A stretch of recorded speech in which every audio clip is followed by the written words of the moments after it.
nation crypto, c'est mon jumeau, je l'aime comme un joyau. Il a échoué 1000 fois, il s'est relevé 1000 fois. Encore fort, c'est un héros, la Côte d'Ivoire te remercie. L'Afrique fait de toi debout.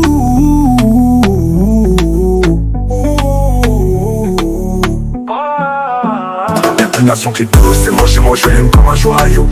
Premier diplômé mondial crypto, il est fort. Sa résilience donne pour à l'échec, trop fort. Crypto millionnaire, la peine est derrière. Plus de galères, formateur millionnaire. L'avenir de nation crypto, c'est mon jumeau, je l'aime comme un joyau. Premier diplômé mondial crypto, il est fort. Sa résilience donne pas à l'échec, trop fort. Crypto millionnaire, la peine est derrière. Plus de galères, formateur millionnaire. L'avenir d'une nation crypto, c'est mon jumeau, je l'aime comme un joyau.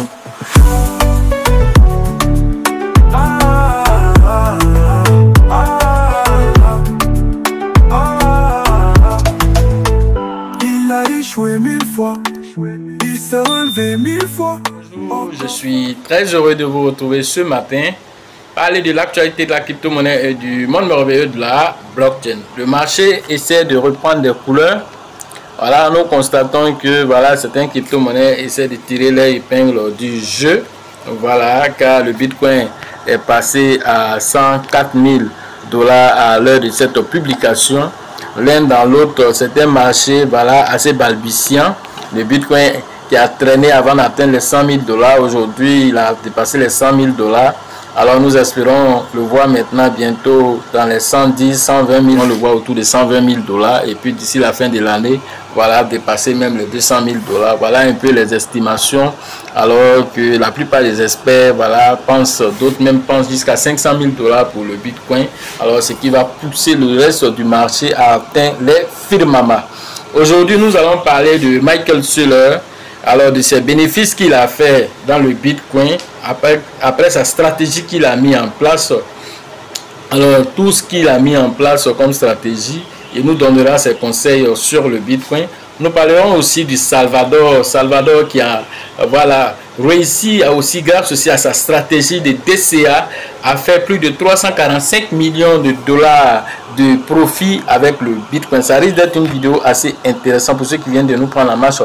Activez les cloches de notification, abonnez-vous pour ne rien rater des prochaines vidéos.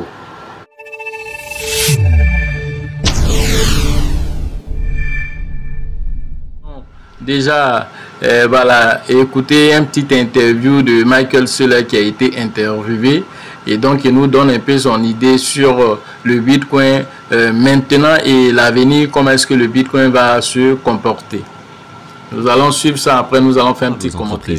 Elle prône la déréglementation, une faible réglementation, une fiscalité allégée et encourage l'innovation. En général, tout ce qu'ils mettent en place va dans ce sens. Et toutes ces mesures seront bénéfiques pour le Bitcoin sur le long terme. Je pense que la déréglementation est très positive et que les taux d'intérêt bas sont également très favorables. Vous savez, il y a beaucoup de logique inversée dans le trading macroéconomique. Par exemple, si l'on sait qu'il y aura beaucoup d'inflation à long terme, l'actif numéro 1 à détenir, c'est le Bitcoin. Mais quand un chiffre d'inflation élevé est publié, le Bitcoin chute à court terme. C'est de la logique inversée. L'inflation est élevée, donc les taux vont monter. Donc la liquidité est aspirée. Donc il faut vendre quelque chose. Et on vend quoi? Du Bitcoin. C'est pour cela que je dirais qu'il y a trois manières de penser Bitcoin. Il y a le trader, l'investisseur et le maximaliste. Le trader, lui, voit un actif sur lequel il peut prendre position, utiliser un effet de levier x50 à la hausse ou à la baisse. Il se focalise sur les nouvelles à venir, car dans sa logique, les bonnes nouvelles sont mauvaises et les mauvaises sont bonnes. Il veut être le premier à recevoir la mauvaise nouvelle pour pouvoir l'interpréter comme une bonne et sortir de sa position avant que les conséquences réelles ne se manifestent. Ensuite, le point de vue de l'investisseur. C'est de considérer Bitcoin comme le réseau monétaire numérique dominant à l'échelle mondiale. Il va être multiplié par 10, voire 100. Et l'idée, c'est de le garder comme on garde une action Apple, Facebook, Google ou Microsoft. On le conserve comme un monopole technologique pendant la prochaine décennie. Il va être volatile, mais on en rachètera pendant les creux. Et troisièmement, le point de vue du maximaliste. C'est que Bitcoin représente les droits de propriété pour 8 milliards de personnes. C'est la plus grande opportunité du 21e siècle. C'est l'émancipation économique pour chaque entreprise, chaque pays, chaque famille, chaque individu. Il le soutiendra quoi qu'il arrive. partout où il le peut et pour toujours. Thomas Lee de Fundstrat a fait un très bon travail là-dessus.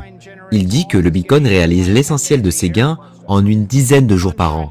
Cela signifie que 87 à 98% du temps, il ne se passe rien et on attend. Le problème avec la plupart de ces traders à court terme, c'est qu'ils achètent une action à 10, la revendent à 11, puis l'achètent à 22 et la revendent à 23. S'ils l'avaient simplement acheté à 10 et gardé, ils auraient fait 10 fois plus de gains, sans stress, sans anxiété et avec beaucoup moins de risques. Le Bitcoin va probablement grimper de 30 à 60% par an pendant les 20 prochaines années.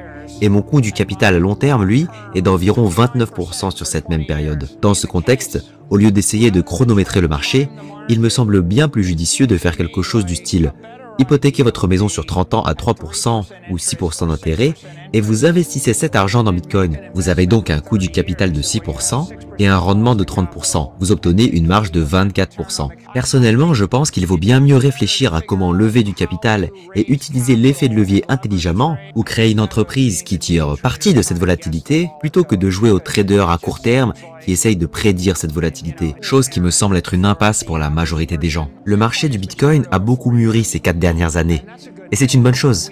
Avant, il était dominé par des entreprises ultra endettées et sous-capitalisées comme FTX, Terra Luna, etc. Aujourd'hui, le marché accueille des groupes de capitaux plus stables et surtout plus durables, comme ceux de BlackRock, Fidelity ou Wall Street. Cela signifie moins de volatilité, moins de baisse brutale, mais une pression haussière sur le prix.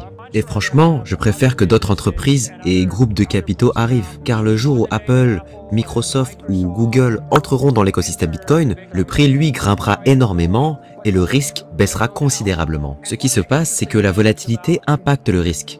Si vous regardez le risque global, vous pouvez avoir un actif avec une garantie extrêmement élevée, mais si vous avez une trop grande volatilité, il y a un vrai risque de liquidation. Alors vous pouvez réduire ce risque, soit en augmentant la garantie, soit en réduisant la volatilité. Et c'est ce qui est en train de se passer actuellement. L'industrie se structure, devient plus sûre et sera bientôt acceptée par les banques. Le jour où votre banque vous appellera pour vous dire qu'elle peut acheter du Bitcoin pour vous en 2 clics depuis votre téléphone, ce sera à un prix d'1 million de dollars par Bitcoin. Et lorsqu'elle vous appellera pour vous dire « Vous devriez vraiment acheter du Bitcoin, c'est une super alternative monétaire numérique », ce sera à un prix de 10 millions. En attendant, aucune banque ne vous le recommandera, ni ne vous aidera à en acheter. Vous devrez galérer, vous sentir stressé, mais vous aurez encore l'opportunité de l'acheter autour des 100 000 dollars. J'en ai acheté à 10 000 dollars, j'en achète pour des milliards à 100 000, j'en achèterai à 1 million, j'en achèterai à 10 millions. Et si un jour vous m'interviewez de nouveau, quand le Bitcoin sera à un prix de 10 millions par unité, et que vous me dites « Michael, tout s'est passé comme prévu, mais maintenant le Bitcoin vaut 1000 fois plus cher. Ne regrettez-vous pas d'inciter les gens à en acheter à ce prix-là » Je vous répondrai que l'ensemble de l'écosystème est aujourd'hui beaucoup moins risqué. Et cela reste, à mon avis, la meilleure option d'investissement. Je pense même que c'est toujours mieux que d'acheter l'indice S&P 500. Et je pense que c'est toujours mieux que d'acheter de l'immobilier. Et je continuerai à en acheter. One that stuck out to me is Bitcoin is powered by chaos. What is this current chaotic environment? What is the chaos currently that will drive Bitcoin to new highs? Eh bien, il y a 100 fois plus de capital investi dans les actions et les obligations d'entreprise que dans le Bitcoin. Et si l'on regarde le chaos de ces derniers mois, par exemple, si vous avez investi dans une entreprise mexicaine qui exporte vers les États-Unis et que les droits de douane changent, c'est un événement très anxiogène. Ce matin sur CNBC, le gros titre, c'était que l'Union européenne envisage d'imposer des amendes importantes. Je crois que c'était contre Apple et Google, en visant les grandes entreprises technologiques américaines. Et la réponse d'Apple, c'est que ces régulations européennes vont empêcher de servir leurs clients. Et ça, si vous êtes un investisseur en actions, c'est clairement une grosse source d'angoisse. Donc je pense que la vraie clé ici, c'est que les guerres et les conflits créent de l'anxiété. Les guerres sont mauvaises pour les affaires. Les incendies à Los Angeles sont mauvais pour l'immobilier. Les ouragans sont mauvais pour l'économie. Et d'ailleurs, la fin des guerres est aussi mauvaise pour les affaires. Il y a des investisseurs qui s'inquiètent parce que si la guerre se termine, leurs actions vont s'effondrer. La guerre contre le Covid a provoqué de nombreuses chutes boursières et des envolées sur d'autres actifs. Mais par exemple, quand cette guerre s'est arrêtée, cela a été catastrophique pour les actions pharmaceutiques. Donc la création de conflits, ainsi que leur fin, les menaces de sanctions commerciales ou leur retrait, tout cela génère de l'anxiété sur les marchés. Il dévalue les actifs. Et le chaos, en réalité, n'est qu'une manifestation de l'incertitude. Des choses négatives arrivent tout le temps. Ton entrepôt rouille, une route est bloquée, un avion s'écrase, une tempête éclate, un incendie. Tu as une entreprise parfaite et soudain, un ouragan t'oblige à tout reprendre à zéro. Et quand est-ce que cela va s'arrêter? Eh bien, ça ne s'arrêtera jamais. Mais maintenant, imagine si je pouvais sortir de cela, si je pouvais créer une entreprise Une entreprise où il n'y a pas d'incendie, pas de guerre, pas de droits de douane, pas d'obsolence produit, pas de concurrents, pas d'impôts fonciers, pas de régulation sur les loyers, pas d'expropriation. Et si j'avais une entreprise qui n'était exposée à aucun de ces risques? C'est ça le capital numérique. C'est ce qu'est le Bitcoin. Maintenant, imaginez que tout l'argent du monde soit exposé à ces risques et que le Bitcoin représentait une issue à tout cela. Et que la seule raison pour laquelle les gens ne l'ont pas encore adopté, c'est parce qu'ils ne le connaissaient pas ou qu'ils n'avaient pas de moyens simples d'échanger un actif risqué contre un actif non risqué. Et donc, le Bitcoin est alimenté par le chaos, parce que le chaos ne disparaîtra jamais. Il continuera toujours à dévaluer les actifs physiques et financiers traditionnels. Et ce sera ce chaos qui poussera l'argent intelligent à vendre ses actifs pour acheter un actif numérique. Voilà, comme vous l'avez constaté dans cette petite vidéo, voilà, Michael Saylor nous explique un peu le potentiel du Bitcoin. Voilà, il préfère aller prendre de l'argent à crédit avec les banques pour acheter du Bitcoin. Voilà, avec sa stratégie qu'il a mis en place avec voilà, ces actions colorées voilà, au Bitcoin. Alors, il a réussi à faire un exploit extraordinaire en 2024. Il a, alors, avec cette stratégie qui a adossé à ses actions directement en achetant régulièrement du Bitcoin, toute la baisse, il a acheté du Bitcoin. Alors, Michael Saylor, alors, en fin d'année 2024, a fait un profit de 20 milliards de dollars. Mais ces 20 milliards de dollars, il ne les a pas encaissés, il ne les a pas vraiment. Donc, on va dire 20 milliards de dollars qu'il a fait en bénéfice, mais qu'il n'a pas encaissé. Voilà, parce qu'il croit déjà au Bitcoin qui va aller encore plus loin. Et donc, du coup, Michael Saylor, c'est un leader et tellement sa stratégie a marché, certaines entreprises pensaient qu'il allait échouer. Alors, certaines entreprises au niveau du Japon ont commencé à faire la même stratégie de Michael Saylor, à mettre des actions, mais ces actions colorées directement au Bitcoin. Et donc, voilà, pour montrer que la stratégie de Michael Saylor, ça marche. Michael Saylor nous dit ici que, alors, lui n'est pas trader, voilà, il est juste un holder, et un holder le long terme. Et il pense que le Bitcoin pourra atteindre 10 millions de dollars d'ici 2030. Il explique cela par le fait que l'adoption massive du Bitcoin qui se fait au fur et à mesure par les institutionnels, par tous ceux qui alors, sont des entreprises qui aspirent à changer de paradigme, sont en train de venir dans le Bitcoin. Il dit ceci qui fait rire un peu. Il dit, lorsqu'un trader, alors, il veut trader, alors il va passer souvent par des leviers. S'il ne passe pas par les leviers, alors si par exemple il paye un actif qui coûte 11 dollars, lorsqu'il ça passe à 12 dollars, il revend le surplus. Il peut aller payer un autre à 22 dollars. Quand ça passe à 23 dollars, il vend le surplus. Il dit, mais au lieu de faire ceci, pourquoi ne pas payer l'actif que tu as payé à 10 dollars, patienter et le vendre à partir de 23 dollars, tu feras 10 fois plus son argent. Voilà ce qu'il est en train de dire. Et ça, c'est le principe des holders. Ça, c'est le principe des holders. Et Michael Saylor est un holder.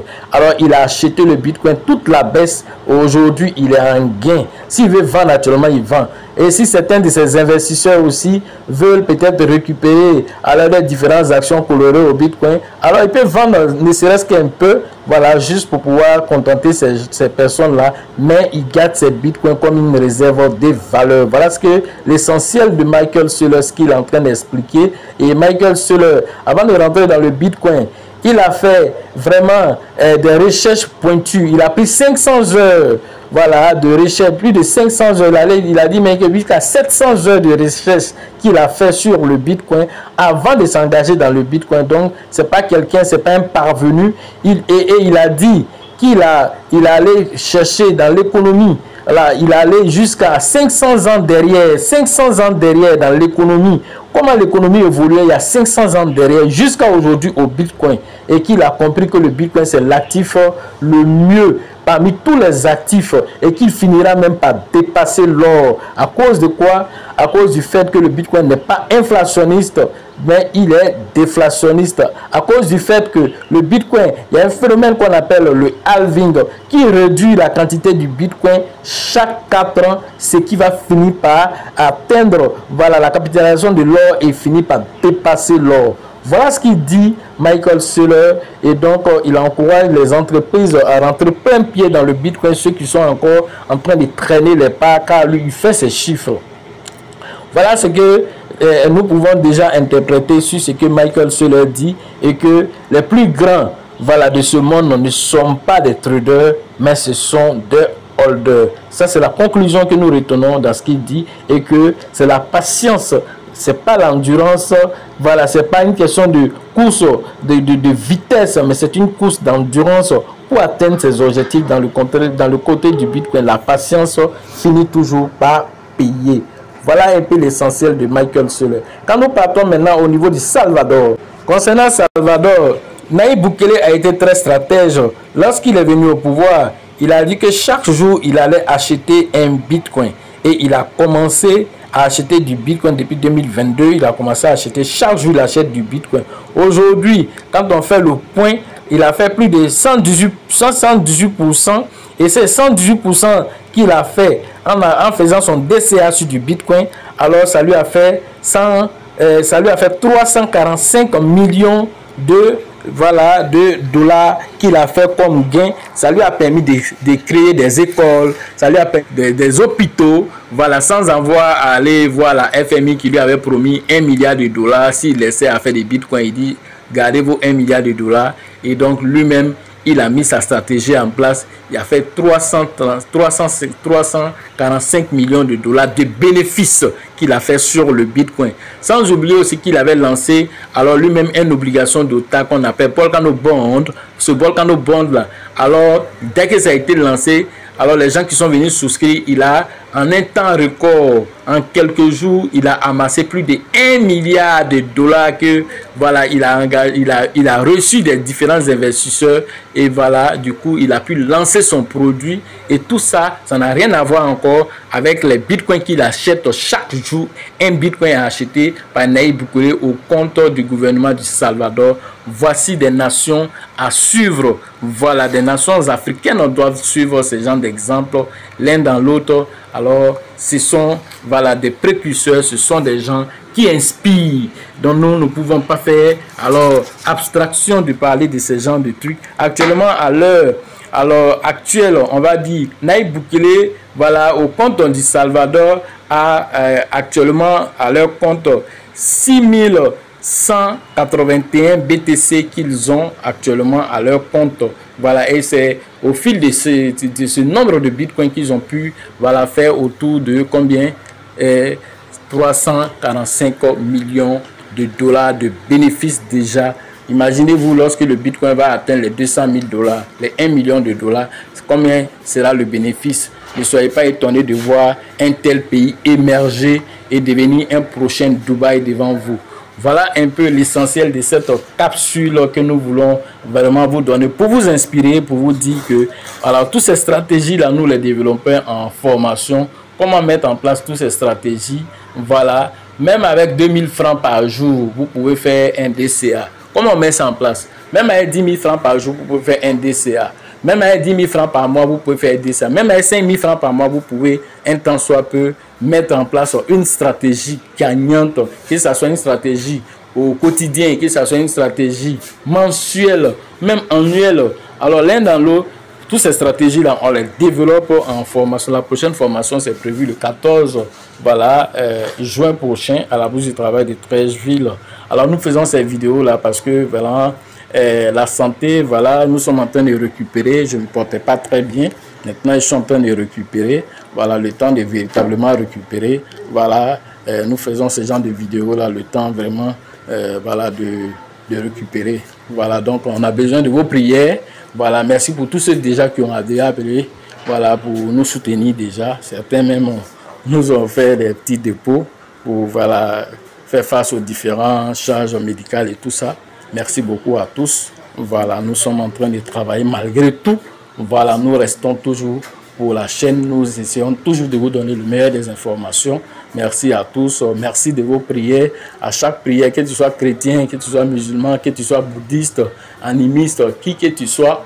Voilà, nous avons besoin d'une pensée, de prière. Voilà, pour votre coach qui voilà, est en train de, voilà, de sortir de tout ceci. La santé est revenue, mais nous avons besoin de prière, un temps soit peu, voilà, pour vraiment nous booster, Voilà, pour revenir en force encore avec de nouvelles extraordinaires, car le bull market est déjà lancé. Sachez toujours aussi que le livre aussi est à votre disposition. Réveillez votre richesse intérieure, qui est un livre qui enlève la peur totalement de votre cœur, afin que vous puissiez vous rendre compte que tout dépend de vous, votre façon de penser. Vous voulez la santé, alors pensez santé. Vous voulez, alors quoi? Le bull market, mais combien tu veux dans ce bull market? Est-ce que ton esprit est prêt à recevoir ce montant?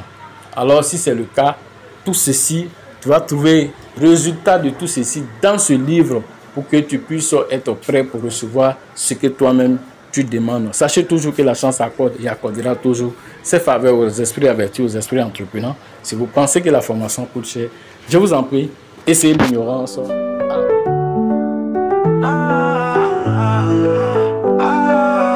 L'avenir d'une nation crypto, c'est mon je l'aime comme un joyau. Il a échoué 1000 fois, il s'est relevé 1000 fois. Encore fort, c'est un héros. La Côte d'Ivoire te remercie. L'Afrique fait de toi debout.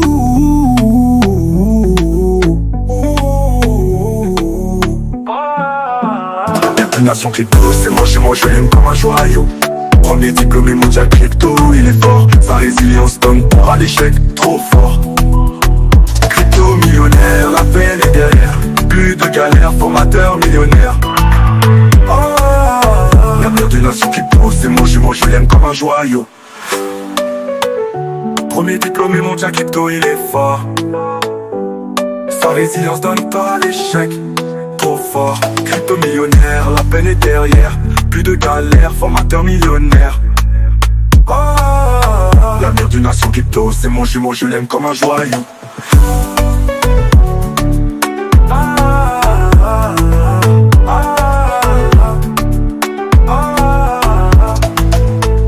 Il a échoué 1000 fois, il s'est relevé 1000 fois.